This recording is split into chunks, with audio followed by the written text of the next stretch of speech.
खरं म्हणजे राहुल गांधींचा आणि काँग्रेसचा खरा चेहरा हा परदेशातल्या त्यांच्या वक्तव्याने समोर आलेला आहे।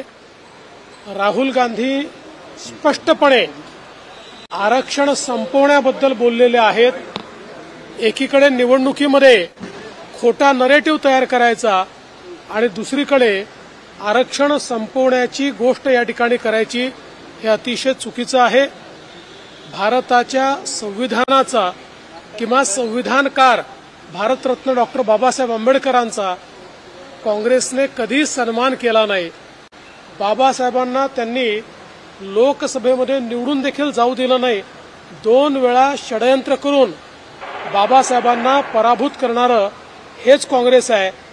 केवळ मतांच्या करता कशा प्रकारे ते खोटा नरेटिव्ह करतात हे आता राहुल गांधींच्या वक्तव्याने स्पष्ट झालेलं आहे।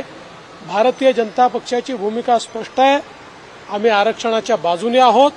हे आरक्षण बंद केलं जाऊ देणार नाही।